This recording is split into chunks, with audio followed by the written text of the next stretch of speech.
Good morning. Honorable Professor Pissarides, Honorable Professor Deaton, distinguished Professor Gerlich, dear students and academic staff, good morning and very welcome to this splendid meeting in this Faculty of Economics of the Universitat de Valencia. Today we receive two of the most prestigious economists of recent times. But I would like first to express my gratitude to Fundación Rey Jaime I and particularly Javier Quesada, a professor at the Faculty of Economics, which is sitting in front of me, for giving us the opportunity to receive two Nobel laureates today. I also like to congratulate the Fundación Rey Jaime I on their contribution to the promotion of scientific research and development in Spain since 1989. Research and science are of key importance today for socio-economic development of our societies, and any initiative to research, such as the Rey Jaime I Awards, serves to highlight the importance of research on our society. As Javier Quesada stated in an interview just only 2 days ago, on the occasion of an interview of Rey Jaime I Awards, a country's strength is no longer measured by its armies, but by its companies and scientists. The Rey Jaime I Prize in Economics, created in 1991, is awarded to the person whose research work in economics has had the greatest impact. The juries of these awards are noted by the inclusion of various Nobel laureates, such as those accompanying us today, and eminent and internationally recognized figures. As many of you may be aware, this is time for celebration. Our Faculty of Economics is 50 years old, and I cannot think of a better way to bring in our 50th anniversary than this colloquium. Yes, we are a young center, but we are getting older.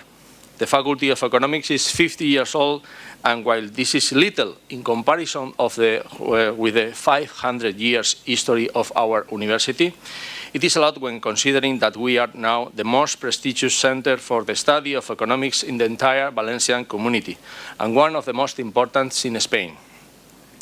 A series of events has been planned to mark this 50 years anniversary of the Faculty of Economics of the Universitat de Valencia, which have only been possible thanks to you, our students, our graduates, our academic and administrative staff. Thank you. Thank you for making our center what it is today.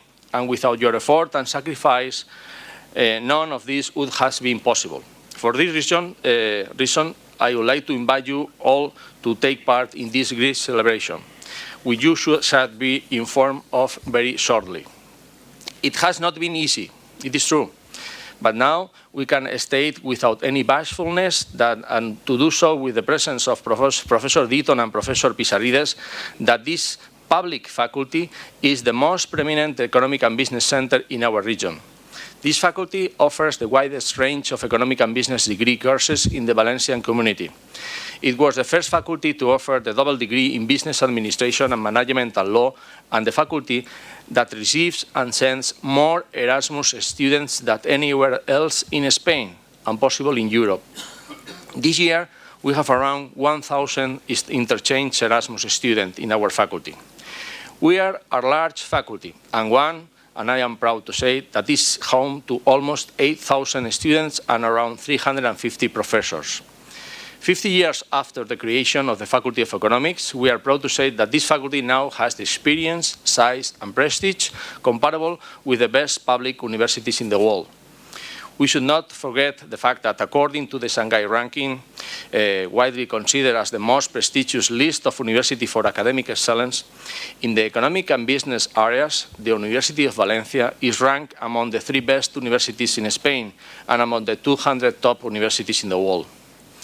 Among business and economic schools and faculties in Spain, this faculty ranks the second in terms of number of publications, and 4 of our researchers are among the top 10 most cited authors in Spain in the field of economics.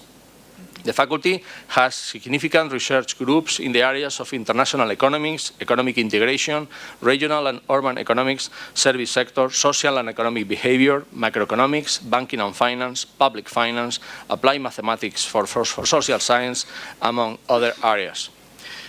We have an excellent CV, And I really hope that in 50 years' time, the person sitting in my place as a dean will be as proud as I am today.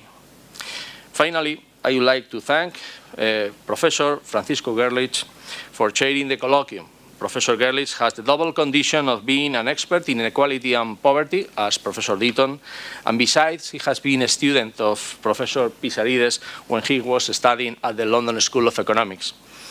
And that's all. I wanted to be as brief as possible in order to give more time to the discussion, and I will now give the floor to Professor Gerlich to chair the colloquium. Thank you very much to all of you.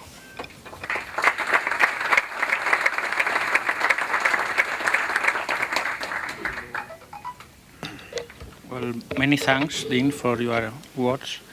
Well, dear Professor Pissarides, dear Professor Deaton, dear colleagues, good morning to everybody. Buenos días a todo el mundo.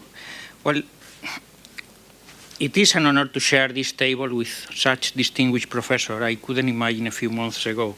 So thanks again for staying with us this morning and for sharing your experience with us. To begin with, allow me just to introduce very briefly Professors Pissarides and Professor Angus Deaton. Even I think they don't really need an introduction in this audience, just because they are very well known to the profession, they are very well known in this faculty, but just stick to the formalities. Professor Chris Pissarides was awarded Nobel Prize in Economics in 2010, together with Peter Damon and Dale Mortensen, essentially, but not only, for his contributions to search and matching theory in the labor market, or if you want more generally, for offering an alternative explanation to the problem of unemployment. This theory is now commonly called the Damon, Mortensen, and Pissarides model. He's been in this faculty twice before, so he's well known by some of our colleagues, and also because some of people in the room were studying at the London School of Economics a few years ago, where Professor Pissarides is a professor for many, or has been a professor for many years, including, well, I know him because I was a student at the LSE in the late 80s, and I met him as a student. He was teaching macroeconomics too, the last macroeconomics in the faculty, and it was a nice time at the time. Professor Angus Deaton was awarded Nobel Prize in Economics in 2015, so it's the last one, essentially, but again, not only for his contributions on consumer theory and for his analysis on poverty and welfare. Most of you will probably remember a nice textbook of microeconomics entitled Economics and Consumer Behavior, written together with John Melbauer, which again I use extensively at the London School of Economics in the microeconomics course. Besides that, Professor Deaton has many other research interests and contributions. For example, the analysis of the relation between economics and health, the economics of development, and the analysis of household budget surveys. And he's a professor at Princeton University. Well, I'm not going to quote all their works because it will take more than a day reading all the enormous or huge list of papers, books, contribution to Congress, conference, and so on. So I think it's time to interchange experience or to ask questions to them. So if anyone in the audience want to ask any question, I will be happy to organize the round table. Manolo.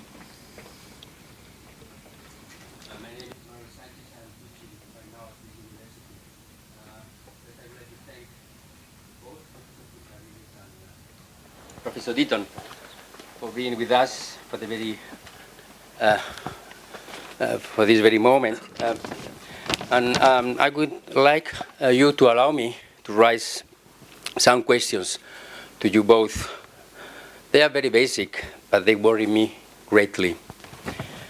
You better know than me that Rawls' theory of justice starts by saying that justice is the first virtue of social institutions, as truth is of systems of thought. Blah, blah, blah. Being first virtues of human activities, truth and justice are uncompromising. So, first could be, which is the first virtue of economics?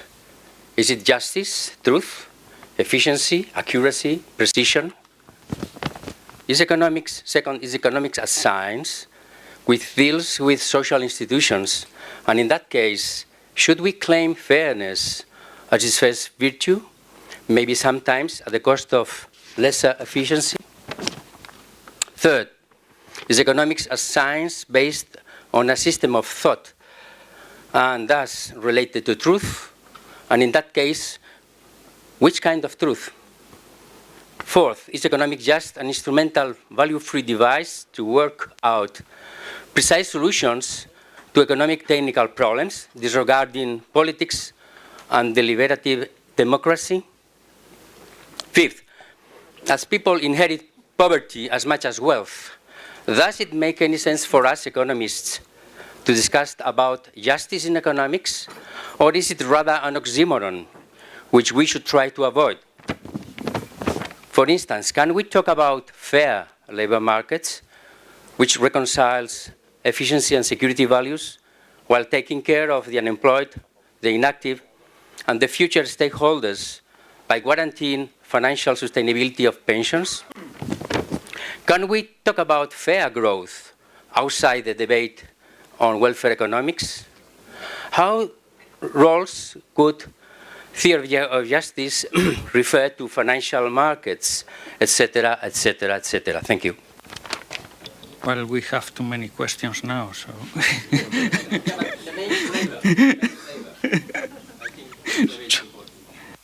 Are you like a angle? All right. I could talk about this all day. And those are the issues that torment all of us, I think. I think you're not the only person who's worried about these issues.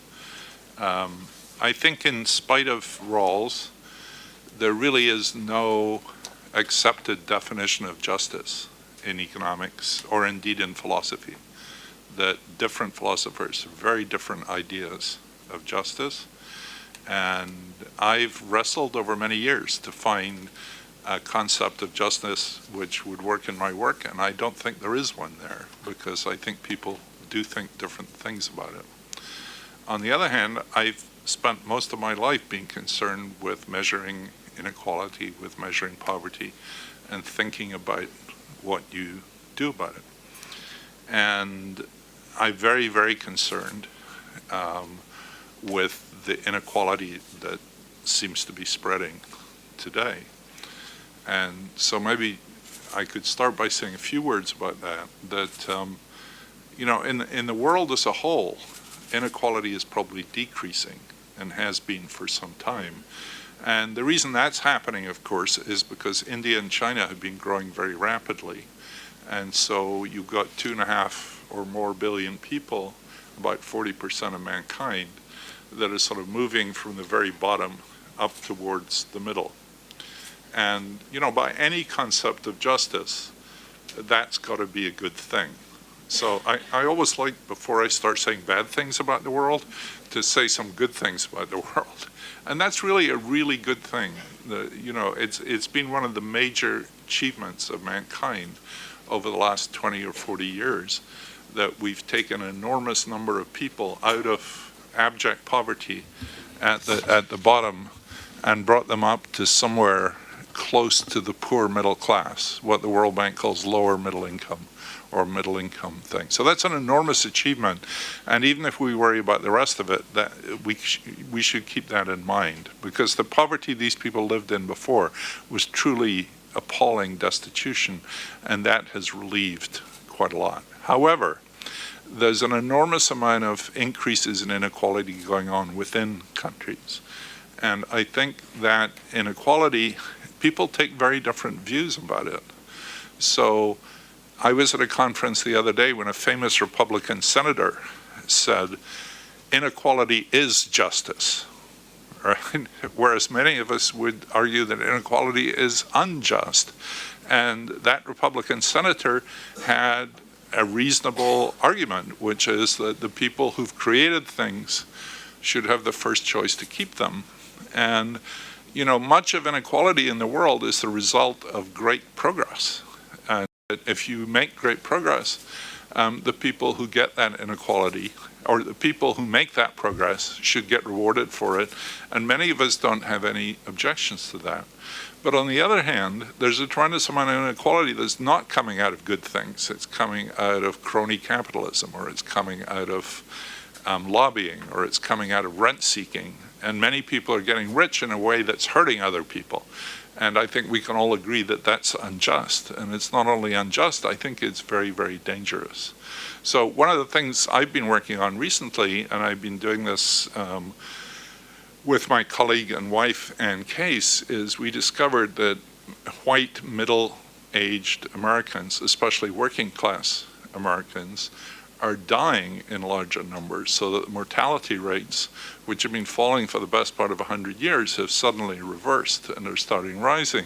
And they're rising because they're killing themselves or because they're addicted to drugs or to alcohol. And, you know, this is just an appalling state of affairs. Now, those people may not be the worst off people in society. I mean, African Americans still have higher mortality rates than those people, but those people have been left behind. And there's been some economic growth in the United States, but most of it's gone to the very top. These white working class people have been left in a situation where they've got nothing for 40 years. Their children have probably lost opportunities. And so this is sort of injustice and inequality at work. And those people are very angry. And they're moving either to the political right, they're voting for Mr. Trump, or they're voting for Mr. Sanders. And, you know, the mainline political parties have not served those people for a long time.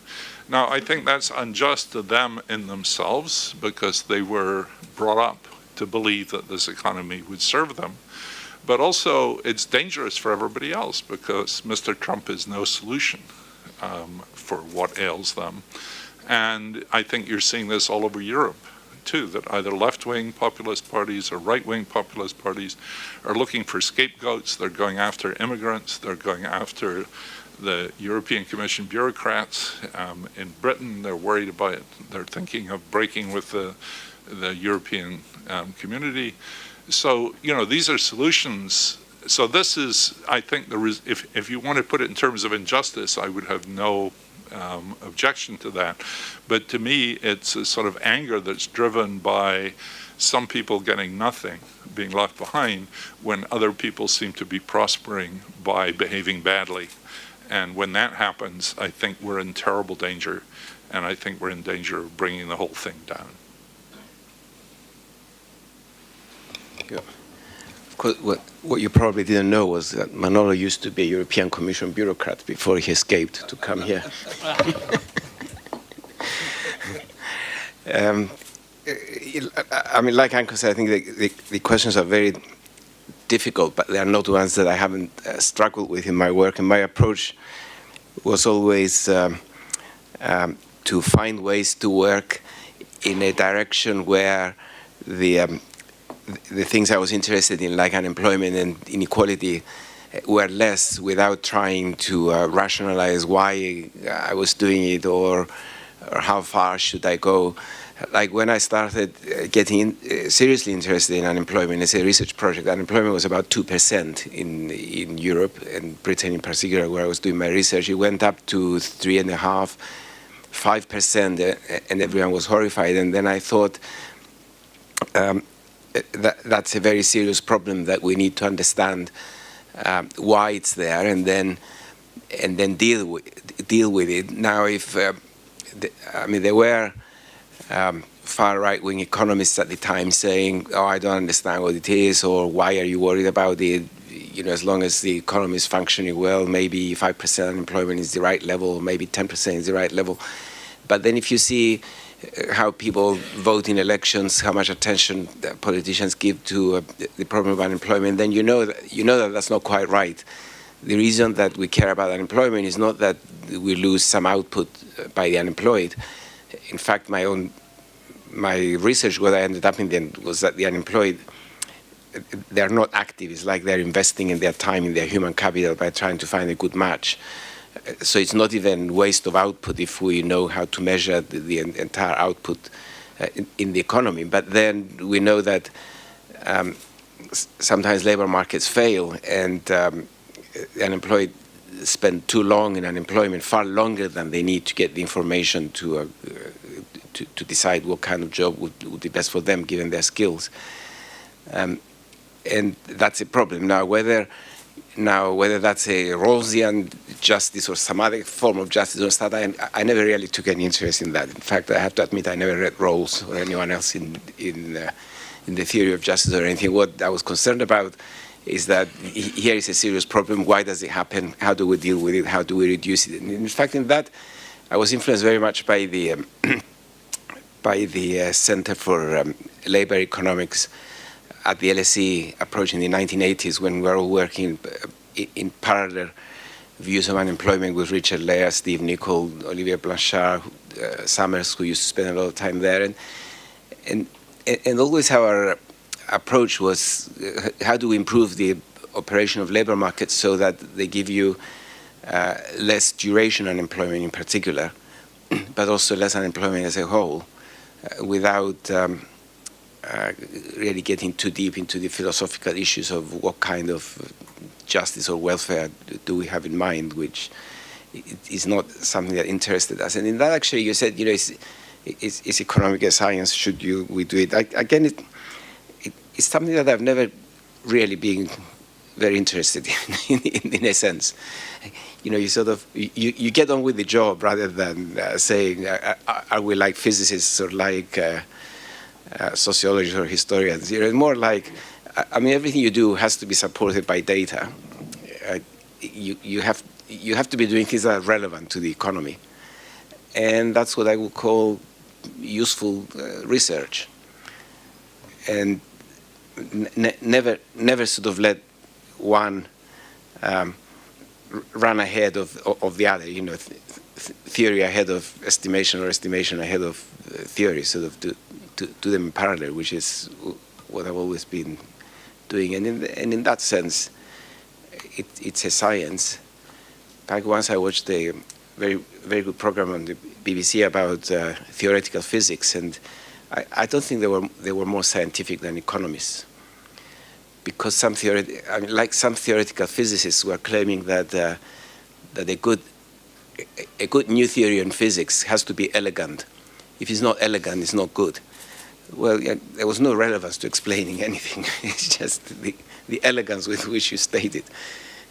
That used to be the case in economics, actually. You could get an elegant paper into Econometrica any time. I don't think it's the case anymore, or at least I hope it isn't.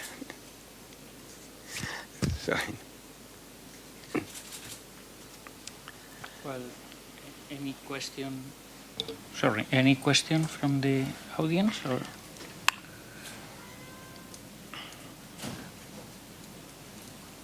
Well, I will. Sorry.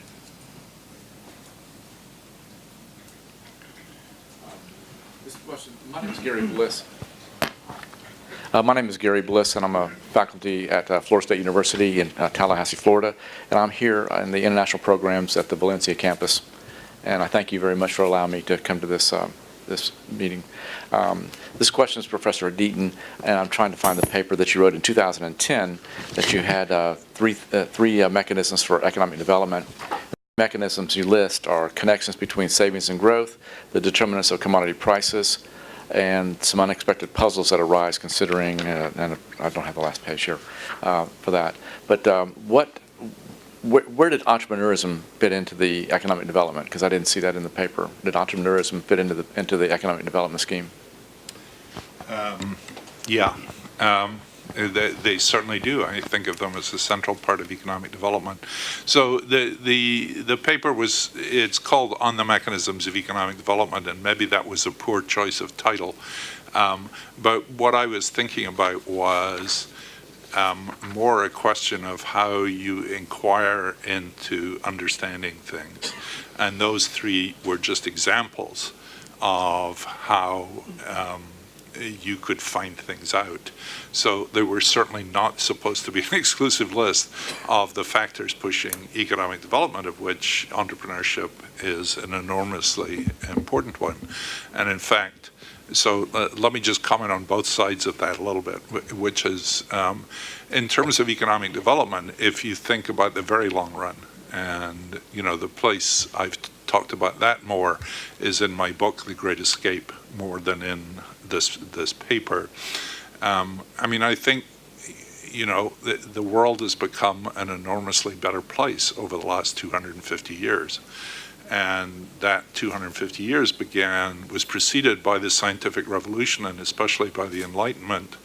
And the Scottish Enlightenment was a very important part of that. I'm Scottish, and I like to remember that. But Adam Smith and David Hume were very much part of that. And, you know, Witherspoon, who was their enemy when he lived in Scotland, crossed the ocean to the United States and became president of Princeton. And somewhere halfway across the Atlantic, he had this conversion and became very much a disciple of Adam Smith and David Hume, and took it to Princeton and trained Madison and other signers of the Declaration of Independence. So there's this very direct line from the Enlightenment through Princeton to the American Constitution. But that's not what I really wanted to talk about. But, you know, these Enlightenment philosophers really believed in useful knowledge. And useful knowledge is this transition from basic science on the one hand to the engineering and to the implementation, and entrepreneurs are an incredibly important part of that process. And if you look at the societies that dominated Britain and Scotland at that time, of which the Royal Society of Edinburgh still remains, those were places where scientists, engineers and inventors and businessmen would talk to each other, and were the foci from where this useful knowledge sort of spread into making us all better off and making us rich. So I think of that as sort of the fundamental process of development. And if you like, it's this sort of Enlightenment notion that instead of obeying the church and obeying the crown, you should go out and try to prosper, the pursuit of happiness, if you like. And I think it's that has made us all wealthy over time. So not without setbacks. You know, there have been terrible catastrophes along the way, but that's the process that I think has guaranteed our increase in well-being over the last 2.5 centuries, and I have every hope that it will continue to do so. That paper you talked about, the implicit target there was that if you want to try and understand what's going on, you really have to look at mechanisms. And what has become very fashionable in development economics is doing randomized controlled trials, and I don't think that's a very helpful way. So I was trying to illustrate, given 3 particular cases, what philosophers call the hypothetico-deductive method, which is the idea that you write down a theory, you try to work the implications of that theory, and then you try to confront those implications with the data. And that's a very different way of going about your business than trying to do randomized controlled trials. So that's the sort of second part of that. But I mean, I think of entrepreneurship as central to the development process. So to follow that up, capital formation too. Absolutely. Yeah. But, you know, it's knowledge and the application of knowledge that is sort of underlying a lot of this. And also daring to apply that knowledge, because if you look back, it's not like people were stupid, you know, back in medieval times and so on. But the social structures in which they lived did not encourage an atmosphere of, you know, the pursuit of prosperity, the pursuit of happiness. And so it required a change of attitudes, if you like, a cultural shift that made it possible. And in fact, that's one of the big themes in economic history. Joel Mokyr has a new book coming out in a few months, which is about that cultural shift, for instance. And Deirdre McCluskey has been writing about that, what he calls the bourgeois virtues. And I think economic historians have become much more interested in that process that permitted inquiry, that permitted entrepreneurship, that it permitted the idea of pursuing your own prosperity, pursuing your own happiness. And that had not been there for much of human history. Any questions? ¿Qué no preguntas tú? Sí, yo tengo, si la gente tiene. You are the expert. No, I'm not the expert. Well, on inequality, I know, but you could maybe raise questions. But anyway, I have a question on recovery, which is taking a lot of time in Europe to get out of this double recession or great recession and austerity programs.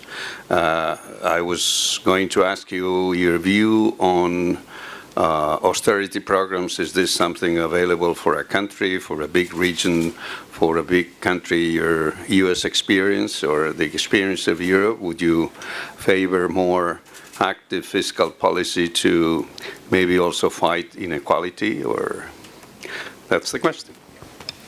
I think you should ask Mr. Schäuble that, not us. Because he's the big champion of austerity in Europe, which I think is hurting half of Europe, and I'm not sure if it's benefiting very much the other half of Europe. But my view of austerity, it changed a lot, in fact, in the current recession as to what he was doing. Is up to just in the period before we got into the recession, I never really thought that Keynesian economics would have such a big impact on the economy, or that recession over that provided you pre-announce that there is going to be, that there will be balanced budgets and zero interest rates, and stuck to that. I thought the economies would have the ability to recover quickly.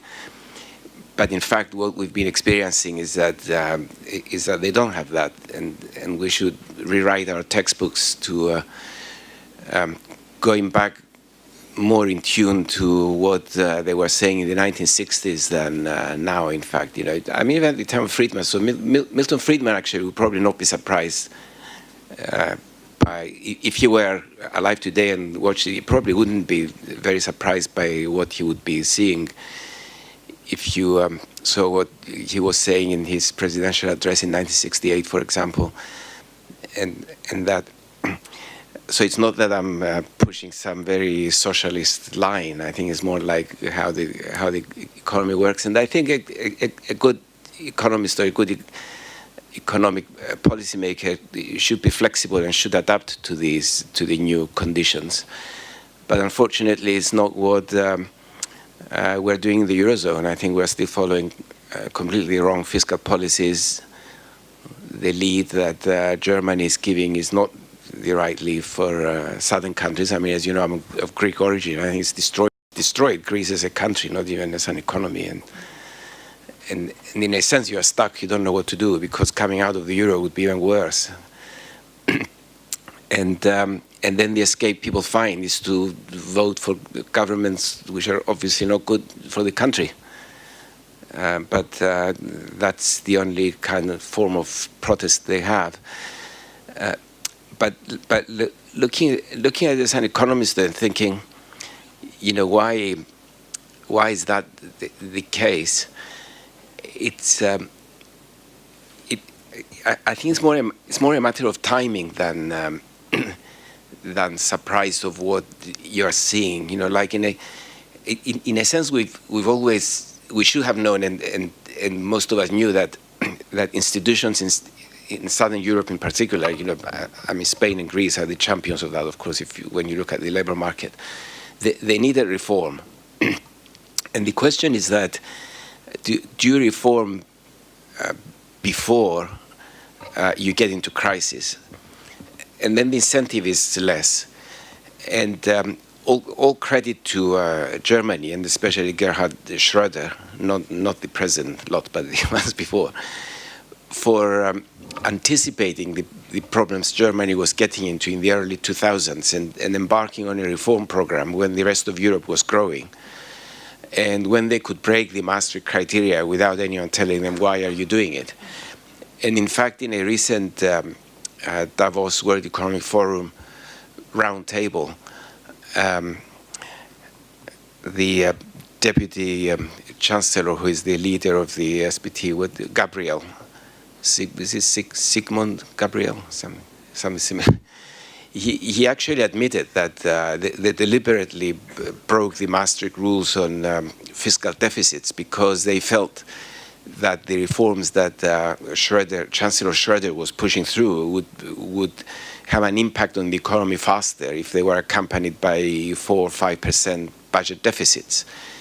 And they were proved right, and once the reforms had an impact on the economy, they quickly could rebalance the budget in come 2007, 2008, 4 years after the reform program started.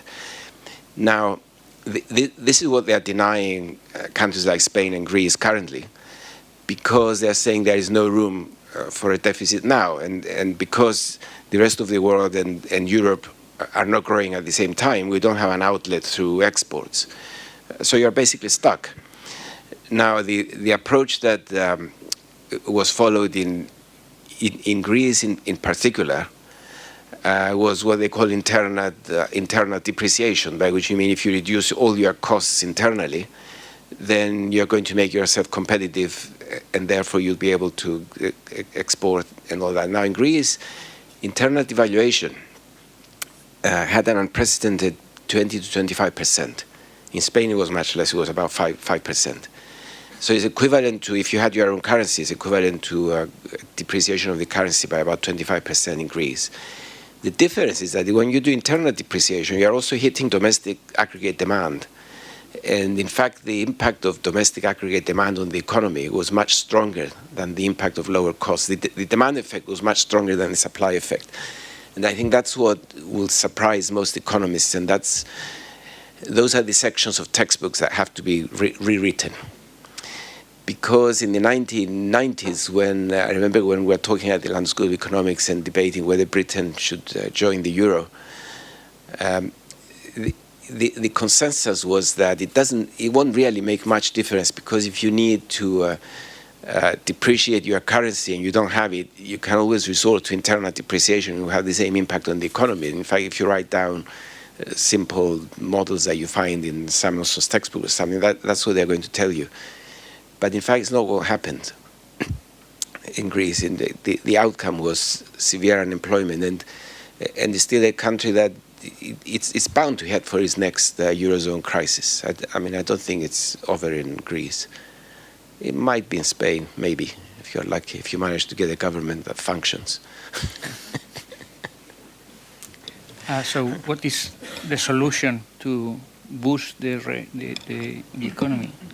The solution is that Germany should start, if we want to keep the euro, then Germany should take the lead role in the euro and do what would be best for the Eurozone as a whole, which is to have 1 or 2% budget deficit. And let the other countries run their deficits and issue euro bonds to fund them. Now, you might say they will never do it. I know they will never do it. But then they shouldn't have the guts to say that they're acting as true Europeans promoting the common European currency at the same time. They should say, that's what we've got, that's what's good for my country, and that's what I'm going to do. In fact, Schäuble more or less said that actually in a recent interview that I saw, that he's pursuing fiscal policy that is best for Germany because that's what his electorate elected him to do.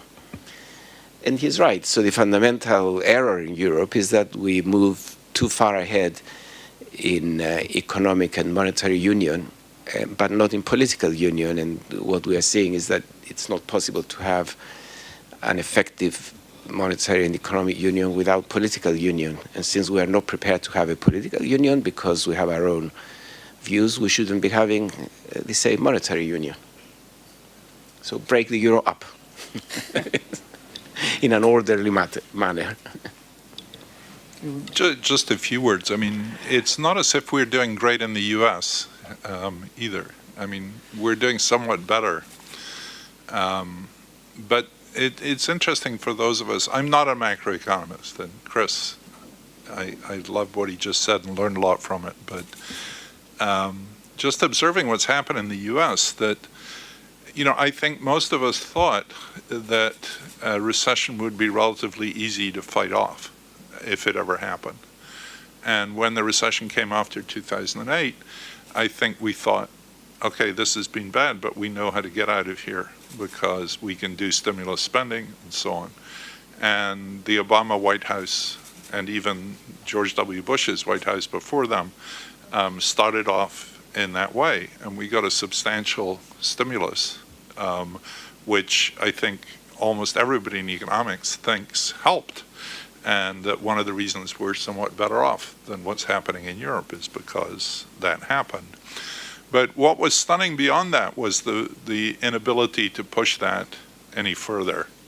And I think economists, to some extent, are to blame in that we thought we'd persuaded everybody that this was the way to work, and that, you know, households and governments are not the same thing. You know, if you're a household and you're running a deficit, you've got to pull back somehow. But if you're a country and you've got a lot of spare resources, that analogy doesn't really go through. And it was clear that we just simply failed to persuade the American people, or people as a whole, that that was true. You know, economists, I think, have a huge majority that still believe that's true, but it certainly was not all economists for sure, but we certainly failed to persuade politicians that that was the way to go. So that's one thing, and you know, it's almost like we'd gone back into the 1930s when it was impossible to get deficit spending because this metaphor had such a grip on policymakers. And the second thing, which has been very strong in the US, I think less strong here, is on at least one political party, in the Republican Party, there's a belief that all government expenditure is bad, and that it will be somehow wasted, and that it's very hard to do that. That's an intellectually, there's nothing wrong with that belief. I mean, I think it tends to be self-fulfilling. I'm not sure whether it's true or whether it's more true in America than it is in Britain. But I mean, it's been extraordinarily hard to get people, to get the Congress to pass things that seem quite obvious. Like, for instance, we have a public health emergency with the Zika virus, and we can't get money passed to do the basic research that would be needed to control that. And there's a deep philosophical belief there that any form of public goods, I mean, you really wonder what a government is for if public goods can't be funded anymore. We could borrow to replace highways at essentially zero interest rates, and that seems to be politically impossible too. So this is a different set of problems we have in the US than here, but I think it's been quite destructive and very surprising, I think, to most economists that we got to where we are. First of all, thank you very much to both professors to be with us today, sharing your knowledge, and congratulations to the Faculty of Economy for his 50th anniversary. I would like to ask two questions. One is a local one. Why is the Spanish unemployment rate so high? It doubles the European unemployment rate, and what actions do you think that we should take in order to reduce it? Okay. The second question would be, as we are with the big data and digital revolution, we are seeing that inequality is growing.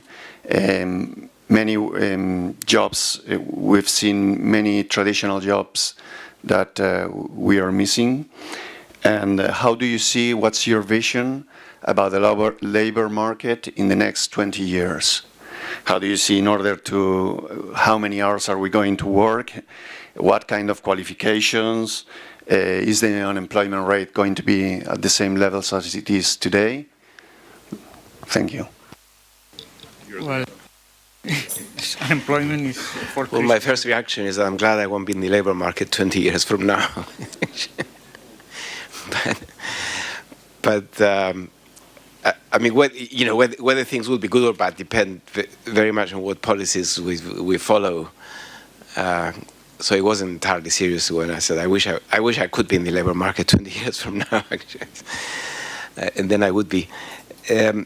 Well, your first question is why is unemployment in Spain so high? Is unemployment in Spain it has always been very volatile because of the structure of the contractual arrangements you have in your labor market. You know, if you were to write down an institutional structure of a labor market with contracts that would lead to maximum volatility in response to shocks, then you will probably write down something like what you have in Spain. Because you're giving employers a big incentive not to tie workers in case the market environment changes. and then they rotate jobs between people on temporary contracts, so that they always remain temporary. Once you have, you see, like if, I mean, as I'm sure you know, if a worker gets a job now and stays in the job for more than 3 years or 4 years, then the employer is tied in with that worker. But if the worker takes the same job after a short period of unemployment, then the employer is not tied in with the worker. And as a result, it gives a big incentive to workers to use unemployment as a way of increasing the flexibility of their employment. It's completely the wrong incentive. So before you can reform that, you will not be able to have a stable unemployment at fairly low levels like the rest of Europe. So it's absolutely essential that you have just one form of contract that doesn't tie down, that doesn't have too much protection of employee. Now, of course, you wouldn't expect trade unions or established workers to support that. They would be opposing it because they're the beneficiaries, but then the main cost is on young people. So it depends how much of their own kind of statutory rights, if you like, are prepared to give up for the sake of the youth of Spain. And it also, and it's not good for the labor market as a whole in terms of training, adoption of new technology, incentives to start new successful companies and let them expand. And it also depends on how altruistic unions are and if they're prepared to act on the national interest, or the interest of their members. You know, as I was mentioning before, that within the Eurozone, countries now say quite explicitly that they're acting in their own interest because of their votes. But here we're talking about a single country and institutions within that single country, where you would expect unions and employers and so on to act more in the national interest rather than the interest of their members, and that's what they should be doing. Unless you reform the contractual structure of the labor market, you're always going to have volatility. Now, I'm talking about volatility rather than average high unemployment rates. You don't need to have average high unemployment rates, in fact. But in a recession, you will have more unemployment than the rest of Europe if you maintain the structure that you have now. Now, in fairness, there have been reforms. I mean, there were reforms in 2010, 11, and 12, 13. But those haven't had their full impact yet because the economy has been in recession since then. So as you see the economy beginning to grow, you know, once growth rates go up to 2-3%, you will see unemployment falling, but unemployment will be the last variable to fall in the economy. You know, you will see every other index recovering first and unemployment last. Now, other direct measures that could be taken, especially with reference to young people, would be to encourage the setting up of new companies by young people, just exempt them from any tax up to a turnover of 100,000 euros or something, at least. Exempt them from having to file accounts, you know, simplify the procedure for starting their companies, and especially simplify the closure procedure. You know, if you start a company and it fails, don't think that it's your failure. It's something worth trying because it's risky, and if it didn't work, then don't do it. You see, like in Silicon Valley, they treat the big failures of crazy ideas as a joke. You know, they would go in the bar in the evening and say, "Oh, you don't know what crazy idea I had, and it bombed, and I closed it down, and now I'm going to try another one." And in fact, I was reading recently, I think it was probably in the Financial Times actually, that, or one of the serious press, that they were saying, you know, let me tell you a joke. He said, you know, I had the idea that I'm going to start a website where I'm going to put people together, and they're going to tell the personal details to each other. And it's going to be fun, and they're going to exchange ideas and everything. And then he said, well, and I need some money to do it. And he said, imagine if someone came with that and said to you, that's what I decided to do. I'm going to start a company, and this job, what the company will do is to link up people. So they put all kinds of personal things on those web pages and tell each other and tell the world what they're doing and what they are. And I need $1 million to start it. Would you give him the money? The answer is probably no. Well, if you gave him the money, so how long ago? 8-10 years ago, gave him $1 million. Now you wouldn't be sitting here, I bet. You'd be living in your great mansion somewhere on the beach somewhere. But that's how successful ideas start, with something crazy. And you should encourage that kind of thing. In fact, the whole of Europe needs to encourage it a lot more. There were many ideas like that failed. I mean, just think of Amazon, how it started. High streets were full of bookshops. People were not buying many books. And then suddenly they had the idea of selling books on the internet. Who would have guessed that it would be one of the top, 5 companies in the world or something, And you need to encourage that. Now you were saying, what about new technology and jobs? Well, that's my more recent interest. I mean, there's no doubt that those new companies destroy jobs. Despite the success of Amazon, I'm prepared to bet that there are fewer people involved in the selling of books now than there were 10 years ago, or other items, in fact, in the retail sector. And it's something we have to accept, but there are many areas in the economy which are labor-intensive and which will, and where we're going to create more jobs.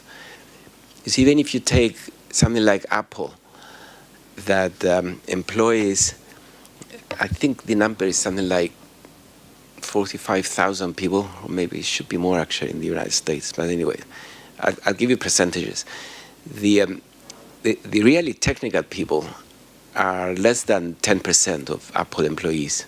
I mean, most of them are drivers, delivery people, demonstrators, security people, working in their shops, IT repair people. So, those are jobs that you wouldn't associate with new technology, but new technology does create jobs like that. So sectors like the retail sector will create jobs, and of course, health and care would be the biggest job creator.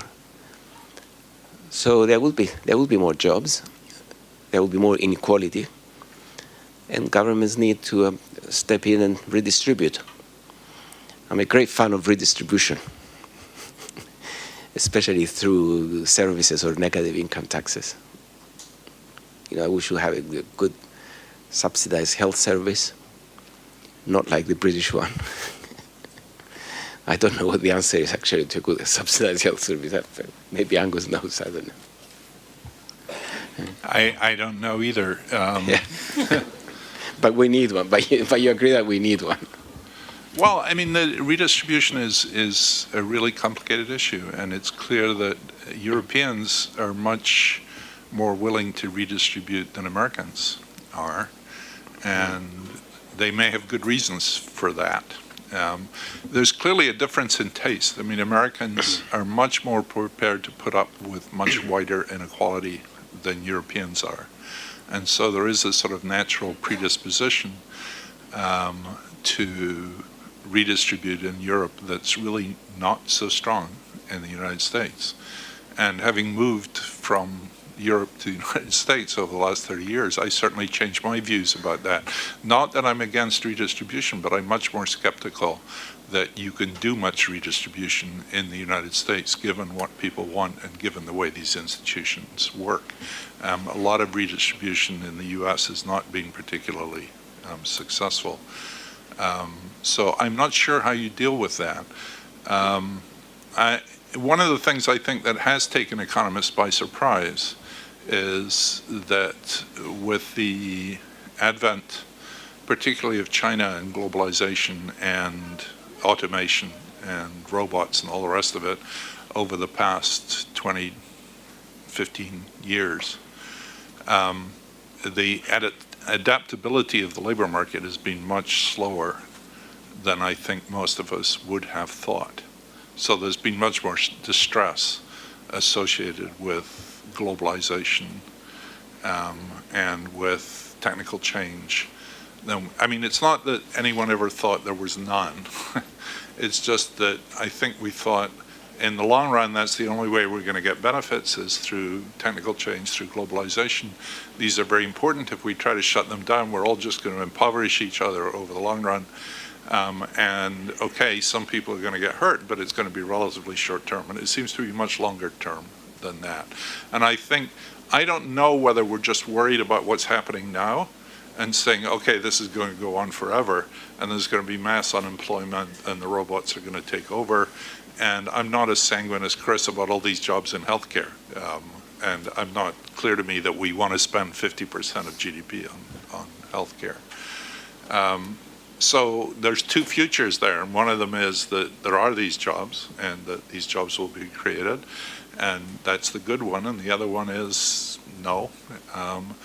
And, you know, if that happens, if you get to a situation where very few people have jobs, the robots have taken over, and the only people who get the money are the owners of the robots, so the patent holders on the robots, then there'd have to be some form of redistribution, because you can't do it otherwise. I mean, you have to take care of the people who are being left behind.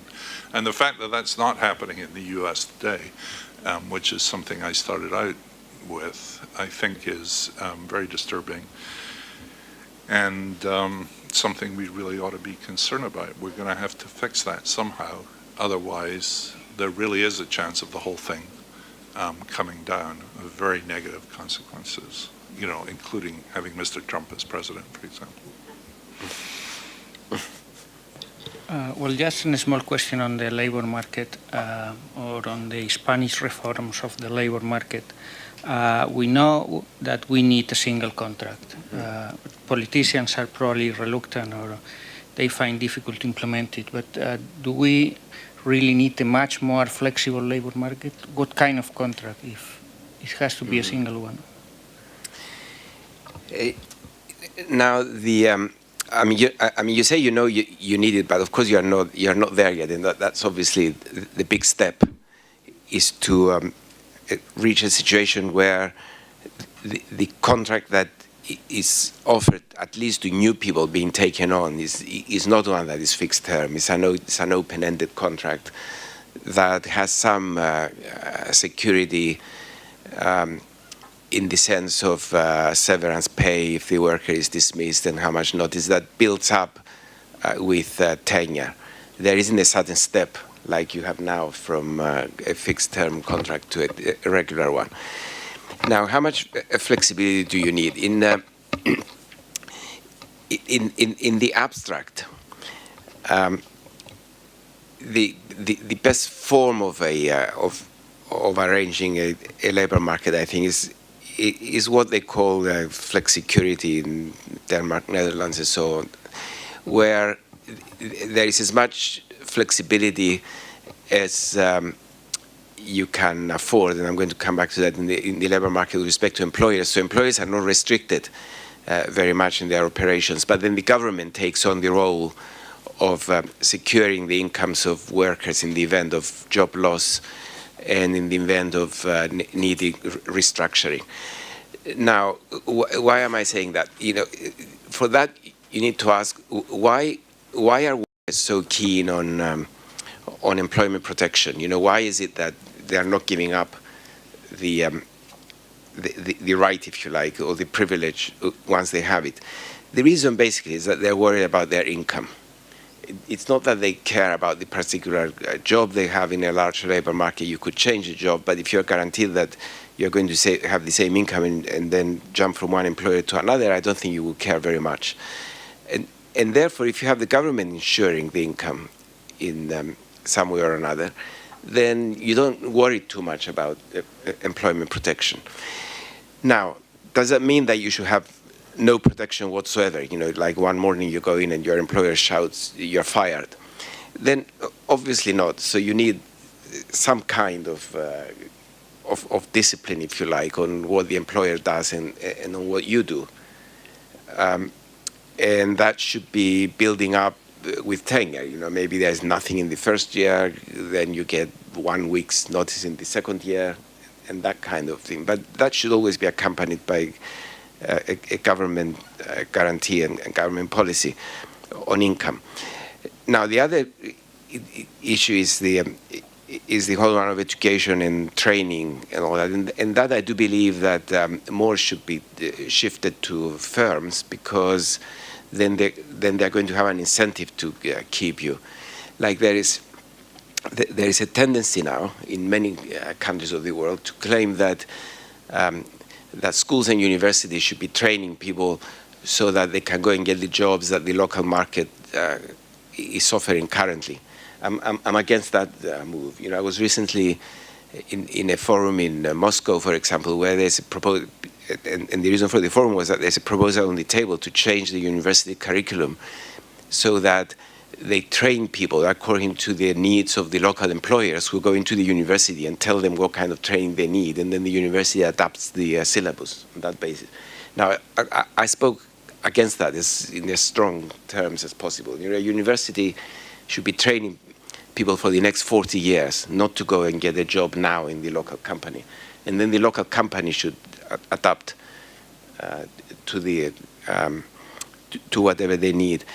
I also heard CEOs of big companies, you know, big names, the biggest international companies. You know, it was Chatham House rules, so I cannot tell you which companies they are, but I mean, think of the top multinationals, and they were saying if we were guaranteed that we could dictate the syllabus of a high school in whatever developing countries, and they train their high school pupils like that, then we would set up plants in those countries and recruit those students. Well, why should you shift your cost of training your worker to the government of a poor country instead of you taking it on? You know, if you really want to help that country, go and set up your plant in that country and train your own young people. And I'm sure there will be many. You know, this idea that of companies shifting the cost of training onto the state education system is quite wrong, I think. And it does help in the flexibility of the labor market. The labor market will look flexible, but then the employer will have an incentive to keep on to the workers because they pay for the cost.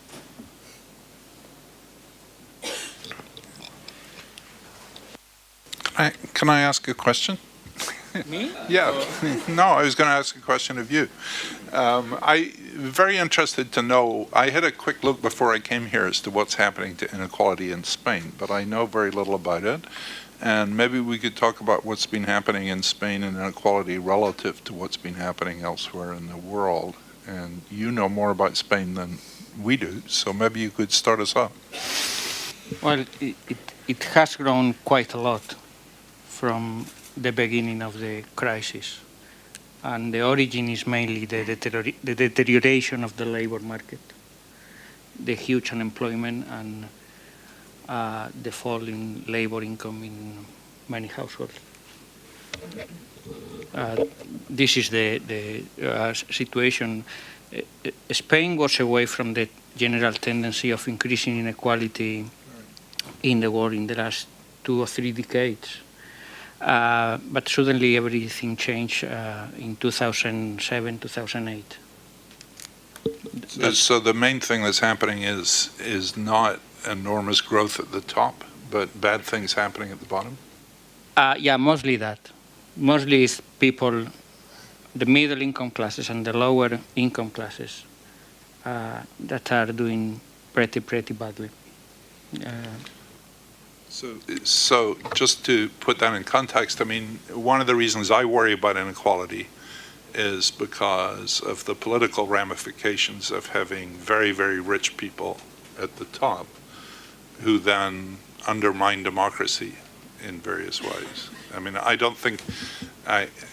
think it's right to worry about that. I don't think it's happened yet to the point where, say, in the US, you don't have any democracy anymore, and people who've tried to spend money to take over the political process have not succeeded very well. But it sounds like in Spain, the inequality issue is just the unemployment issue rewritten in some sense, that you have people in the bottom who are not doing very well, and that's widening the Gini coefficient, whereas maybe the top 1% are not pulling away particularly much. Well, yes, you are right. We do have very, very rich people, but I don't think that the increase in inequality in the recent year is because of that. The responsible is much more on the labor market side. Yeah, I mean it's very much the Greek story. In fact, the Greek story is like it's like the Spanish one, but much bigger in the sense that inequality is increasing because the top can protect their incomes and capital, of course, by having shifting money abroad within the Eurozone, you can take it to Germany or Switzerland or whatever and protect it. And then, but then they also protect their profits. Profits in Greek companies, and as I suspect Spain, have actually increased during the recession because of the cut in costs. I was mentioning before, when wage costs go down by 25%, profit levels didn't go down by 25%. Some of them actually increased. The result of the kind of increased inequality that we have in Spain and Greece is are problems at the other end of the political spectrum than the one you were mentioning about very rich people undermining democracies. Rather, poor and people getting poorer are using the political process to undermine the established order, which has always been centrist, social democrat kind, and moving to extremes. And of course, Greece was the first country to do it, and Spain came close in the last elections, and now it doesn't have a stable government. I don't think, for example, that if Greece didn't go into the recession that is now, that it would ever elect someone like Tsipras as prime minister. And so quickly, if you see the things he's saying and the things he's doing, he just wouldn't be there. But I guarantee you, though, even if he resigned now and had another election or referendum, he would get an even bigger majority than he had before, because he's standing up to even Varoufakis would get elected. And it's the way, it's your only outlet, He might actually be better than Tsipras prime minister. I don't know. At least he will provide more fodder for journalists generally, because journalists love him. I love him too, actually. Have a beer. Well, we have time for a couple of questions. Of course, the other thing you didn't say is that the richest man in Europe is Spanish. I think it's Mr. Ortega, isn't he? Well, I say that we do have many rich people, well, a few. Well, to his credit, he became rich because he had this brilliant idea to start this clothing company. One of the richest started here. Really? Yes. One of the richest guys in Spain started here in one of the richest. In the top 5? Of the top 2 of the country. Studied in this faculty, in this public faculty. I was going to ask you, Dr. Deaton, about your last book, The Great Escape. There you criticize, of course, GDP measures as measures of welfare. Why don't you give us a few thoughts about what do we miss if we always think about GDP as a measurement of welfare without any other considerations? Because I think this is a very bright angle that probably would be helpful for our students. Okay, yeah. So, I think there's two parts to that, or maybe 3 parts to that. I was fortunate enough to be a member of the panel that President Sarkozy set up, which, as far as I can see, was dedicated to really proving that France was richer than the United States, or that was the sort of subtext, and that if you calculated GDP properly, we would find that out. So I think there were 3 broad areas there, and the third one is the one that's of most interest to me, and I'll talk about it a little bit. The first one is just that, there are lots of well-known, long-standing problems in GDP. GDP was invented a long time ago. It was invented as a tool for macroeconomic control in some sense, and was not really a very good welfare measure. So that there are lots of things like leisure time, for instance, that are not included in GDP. We don't, especially if we focus on gross domestic product, we're not doing a very good job of handling depreciation. So you get sillinesses like when Hurricane Sandy came and destroyed a big chunk of New Jersey, GDP goes up because you don't count the destruction, but you do count all the repair work that you're trying to do afterwards. So there's a very lively critique going on of GDP itself. The second area, which I know even less about, is sort of green accounting and whether GDP is properly taking account of the state of the planet in some sense, and it clearly is not. And there's a very lively discussion going on as to how you can do better on that. The third area, which is the one I've been most involved in and most interested in, but I don't know the answer to yet, so this is very speculative, but I think it's still a very good research topic, which is whether you can directly measure how people are doing by asking them.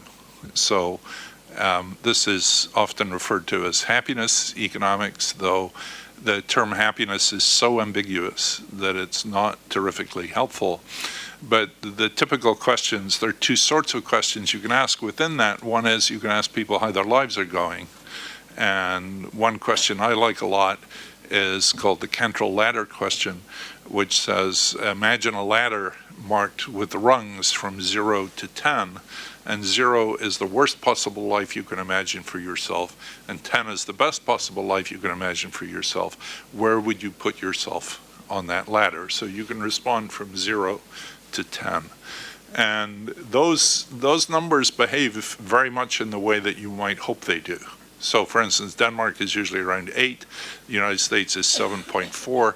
If you go to Sierra Leone, it's 2.3. And it's not perfectly correlated with income, otherwise it'd be terribly boring. But it is very strongly correlated with GDP per head across countries, and it seems to also increase over time as GDP per head increases. One of the things it does, though, is it responds very fiercely. If people get unemployed, that goes down by much more than you would expect from just the loss of income involved. So one of the insights of that literature, which is often claimed, is that we should be paying more attention to unemployment than we would do just from the loss of income. And so that's always been a debated issue in economics. One of the things that's true, for instance, is if you look at the unemployment rate in Spain, and you look at this measure of the ladder, they track almost perfectly. I mean, with the ladder going down as unemployment has gone up. The other set of measures, which are interesting in a different sort of way, are measures of how people are feeling in the moment. So we ask questions like, where did you experience happiness a lot of the time yesterday? So people can remember only a short time. It's no good saying, did you experience a lot of happiness on the 3rd of December 2015, for instance, because no one can answer that question. But yesterday, so you can track what is the fraction of the population who experienced. And when you ask people what that is, it's often they were doing something with friends, maybe they were watching a soccer game, they were having a wonderful time with their spouse, they went out and had dinner to celebrate an anniversary and so on. And, those things are different. For instance, Denmark always wins on the ladder, but it does very badly on the happiness stakes. And in fact, there are smaller fraction of people in Denmark who are happy on a daily basis than there are in Rwanda or Pakistan. So that measure is much less correlated with income than is the ladder measure.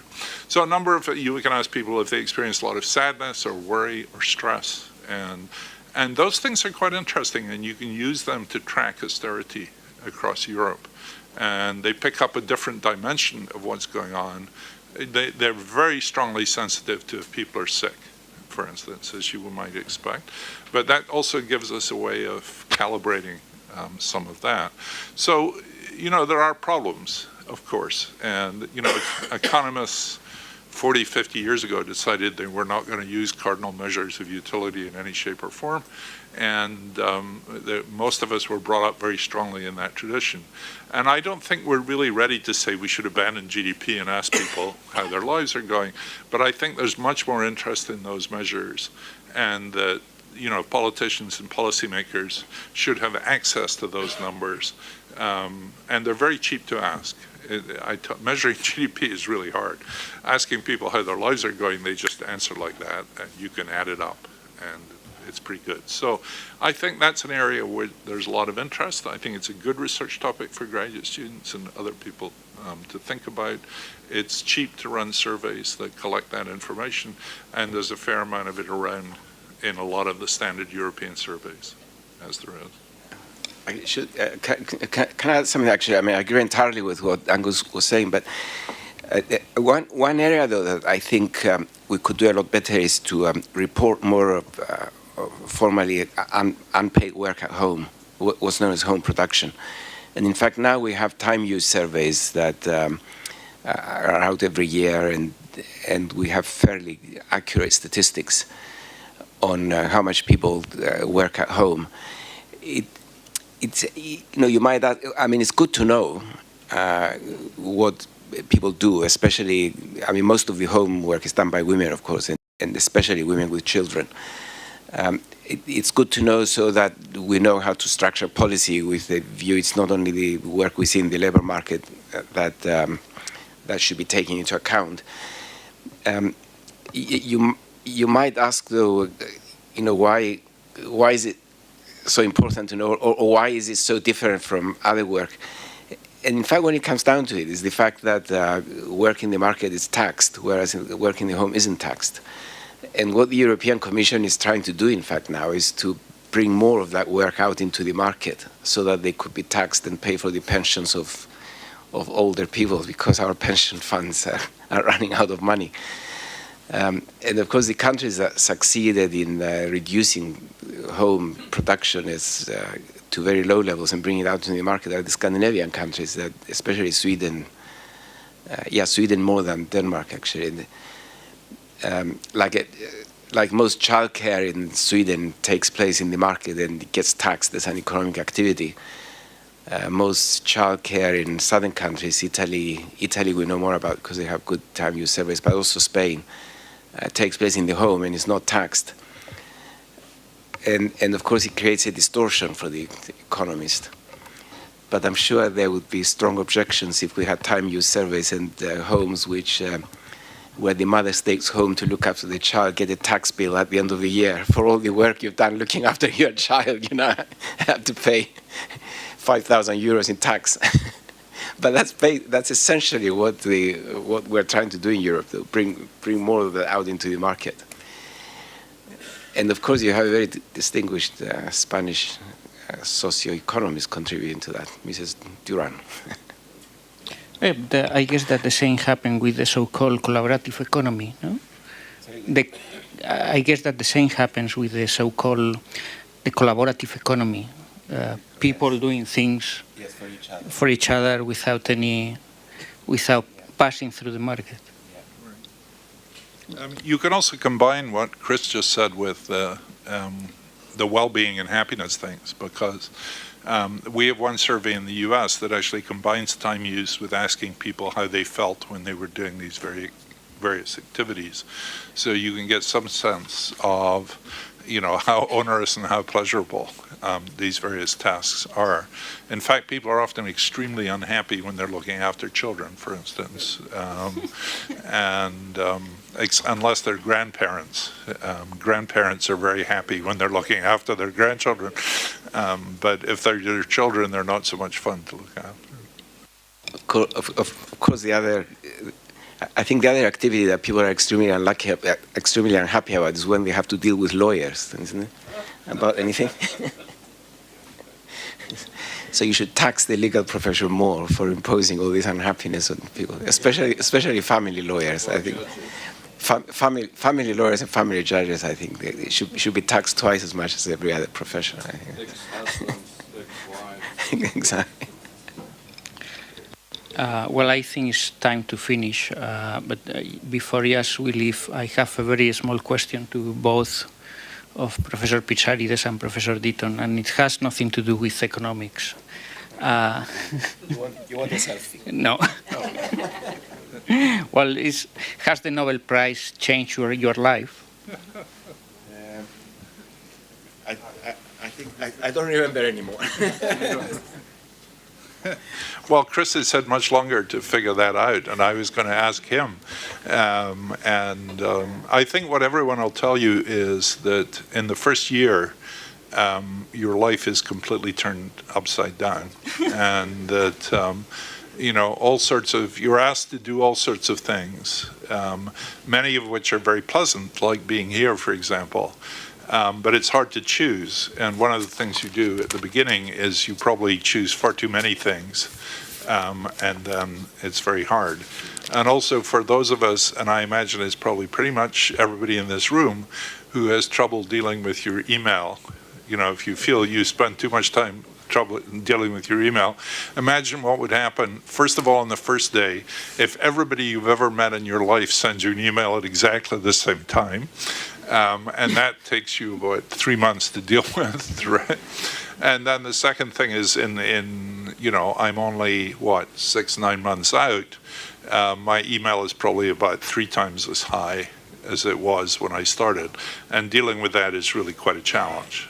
If you're someone like me who's a control freak, what you really ought to do is just hand it over to someone else and forget about it. But I haven't been able to bring myself to do that yet.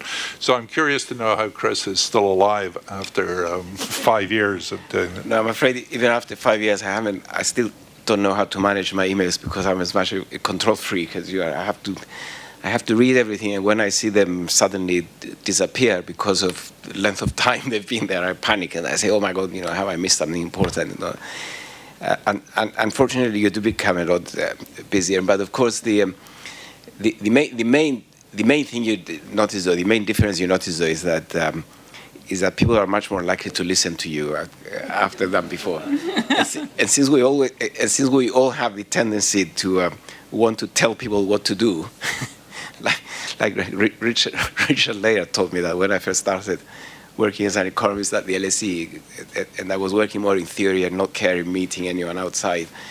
He said to me, "No, you have to tell people what to do because you know better about the economy. You know better about economics and what advice to give than anyone else by being here," meaning at the LSE and doing research. So since we have that, what it does is that it does give you access. Whether they listen to you or not is a different matter, but at least they listen to you. They're much more likely to invite you and ask you to tell them about what you think about your area of expertise, like labor markets, than anyone else. I've probably spoken to more ministers not certainly, I've spoken to many more ministers or policymakers in charge of labor market policy in the last 5 years than in the previous 35 or whatever it was put together.